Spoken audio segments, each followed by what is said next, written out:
ایک دفعہ کا ذکر ہے، دو باز تیز پرواز آپس میں بہت دوستی رکھتے تھے۔ پہاڑ کی چوٹی پر ان کا آشیانہ تھا۔ کافی مدت کے بعد ان کے یہاں ایک بچہ پیدا ہوا۔ دونوں کو بچے سے بہت پیار تھا۔ بچے کا ہر طرح خیال رکھتے، طرح طرح کی کھانے پینے کی چیزیں اس کے لیے لاتے۔ بچہ تھوڑا سیانا ہو گیا لیکن اڑنے کے قابل نہ تھا۔ ایک دن دونوں کہیں دور چلے گئے اور آنے میں دیر ہو گئی۔ بچے کو بھوک لگی تو ادھر ادھر دیکھنے لگا اور کھسک کھسک کر آشیانے کے کونے تک آ گیا۔ گردن اٹھا کر نیچے دیکھنے کی کوشش کر رہا تھا کہ سر کے بل پہاڑ سے نیچے گرنے لگا۔ اتنے میں ایک چیل جو شکار کی تلاش میں وہاں بیٹھی تھی، اس کی نظر اس پر پڑی۔ وہ سمجھی شاید کوئی چوہا پہاڑ پر سے گر رہا ہے۔ چیل نے تیزی سے غوطہ لگایا اور اسے اپنے پنجوں میں دبوچ کر اپنے گھونسلے میں لے آئی۔ اب جو چیل نے اس کی شکل دیکھی تو سوچ میں پڑ گئی کہ یہ چوہا تو نہیں، اس کے تو دو پیر ہیں اور چونچ بھی ہے، یہ تو کوئی ہم جنس لگتا ہے۔ دل میں خیال کیا کہ اگر میں جنگل میں نہ ہوتی تو یہ بچہ پہاڑ سے گر کر مر ہی گیا ہوتا۔ جب خدا کی مرضی یوں ہی ہے تو میں اسے ضرور پالوں گی اور اپنے بچوں کی طرح رکھوں گی۔ پاس کا بچہ چیل کے گھونسلے میں رہنے لگا۔ چیل کے اور بھی بچے تھے، ان کے ساتھ کھیلتا کودتا۔ چیل اس کا ہر طرح خیال رکھتی۔ جب یہ کچھ بڑا ہوا تو اپنے آپ کو دیکھتا اور سوچتا کہ کیا وجہ ہے کہ اگر میں چیل کا بچہ ہوں تو میری شکل ان سے نہیں ملتی۔ میں تو دوسرے بچوں سے بالکل الگ ہوں، میری حیت و حالت تو دوسروں سے مختلف ہے۔ ایک دن چیل نے باز کے بچے سے کہا، اے میرے پیارے بچے، کیا بات ہے، میں تجھے کچھ دنوں سے بہت غمگین دیکھتی ہوں۔ اگر تجھے کسی چیز کی آرزو ہے تو مجھے بتا کہ میں اسے پوری کرنے کی کوشش کروں۔ کہنے لگا، میں بھی اپنے دل میں پریشانی کے آثار پاتا ہوں، سبب اس کا مجھے سمجھ نہیں آتا، پر جو کچھ میں جانتا ہوں کہہ نہیں سکتا۔ میں نے اپنی بہتری اسی میں سمجھی ہے کہ اگر اجازت ہو تو کچھ دن دنیا کی سیر کروں، شاید کہ دل کی پریشانی دور ہو، اور جو دنیا کے عجائب دیکھوں تو شاید صورت خوشی کی نظر آئے۔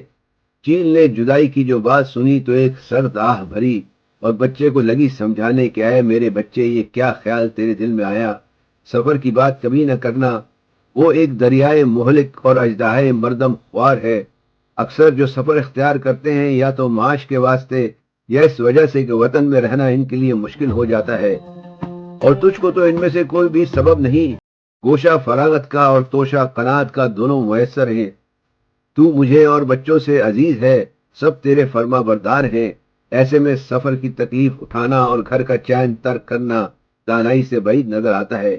باس کے بچے نے کہا، آپ نے جو کچھ فرمایا سو بالکل صحیح ہے، پر میں جو سوچتا ہوں تو یہ گوشہ اور توشہ اپنے لائق نہیں دیکھتا، اور دل میں میرے طرح طرح کے خیال آتے ہیں جو بیان میں نہیں آ سکتے۔ چیل سمجھ گئی کہ ہر چیز اپنے اصل کی طرف رجوع کرتی ہے، اور بچے کو یہ احساس ہو گیا ہے کہ وہ ہم جنس ضرور ہے لیکن چیل کے قبیل سے نہیں۔ لیکن اس نے بچے پر کچھ ظاہر نہ کیا اور کہنے لگی، میں جو کہتی ہوں قناعت کی بات ہے، اور تیرا کہنا حرص اور لالچ کی راہ سے ہے، اور حریص ہمیشہ محروم رہتا ہے جب تک کوئی قناعت اختیار نہ کرے، چین و سکون نہ پائے۔ جب تو اس نعمت کا شکر گزار نہیں ہوتا اور قدر دولت و فراغت کی نہیں جانتا، مجھے ڈر ہے کہ حالت تیری اس حریص بلی کی سی نہ ہو۔ بچے نے پوچھا، حریص بلی کا کیا قصہ ہے؟ چیل نے کہا، اگلے دنوں میں ایک بڑھیا تھی، نہایت غریب و ناتواں، ایک تنگ و تاریک جھوپڑے میں رہتی، ساتھ اس کے ایک بلی بھی تھی۔ بلی نے کبھی روٹی کا منہ تک نہ دیکھا تھا، نہ ہی گوشت کی بو سونگھی تھی۔ اگر کبھی کوئی چوہا اس کے ہاتھ لگ جاتا تو خوشی سے پھولے نہ سماتی اور پورے ہفتے اسے مزے لے لے کر کھاتی۔ ایک دن کھانے کو کچھ نہ ملا، بڑی مشکل سے کوٹری کی چھت پر چڑھی، دیکھا کہ ہمسائے کی ایک موٹی تازی بلی اٹھلاتی پھر رہی ہے۔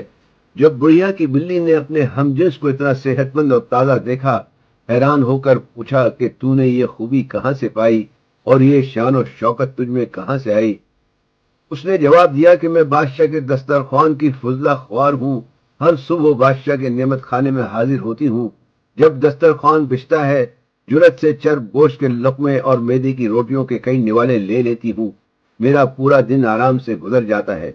بڑھیا کی بلی نے پوچھا، چکنا گوشت اور میدے کی روٹی کیا چیز ہے؟ میں نے تو عمر بھر بڑھیا کے گھر کے شوربے اور چوہے کے گوشت کے سوا کچھ نہیں دیکھا۔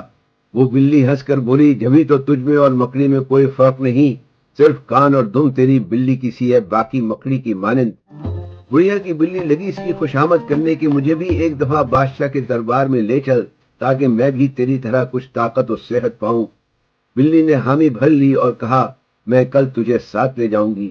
بڑھیا کی بلی خوشی خوشی چھت سے نیچے اتری اور سارا احوال بڑھیا کو جا سنایا۔ بڑھیا کہنے لگی، اے میری وفادار بلی، دنیا داروں کی باتوں سے فریب نہ کھا اور گوشہ قنات کا نہ چھوڑ کے لالچی کی نظر خاک گور کے سوا نہیں بھرتی۔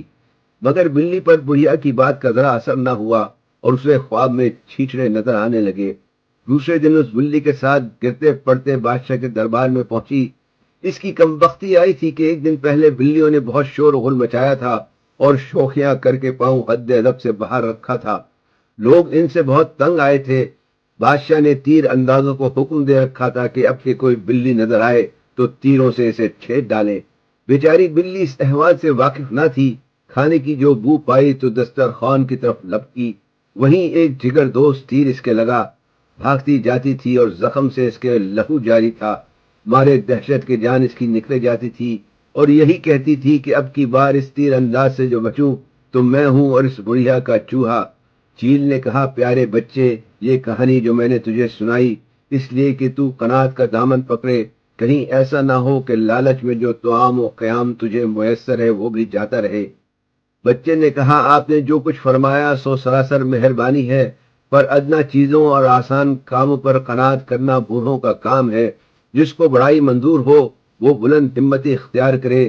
صرف ہمارے چنگل اور چونچ کی قوت حصول دولت کے لیے بڑا وسیلہ ہے۔ چیل سمجھ گئی کہ یہ عالی ہمت جانور مکر و فریب سے رام نہ ہوگا۔ ناچار سفر کی اجازت دے دی۔ باز کے بچے نے رخصت لی اور ایک جس لگا کر ہوا میں بلندی پر پرواز کر گیا۔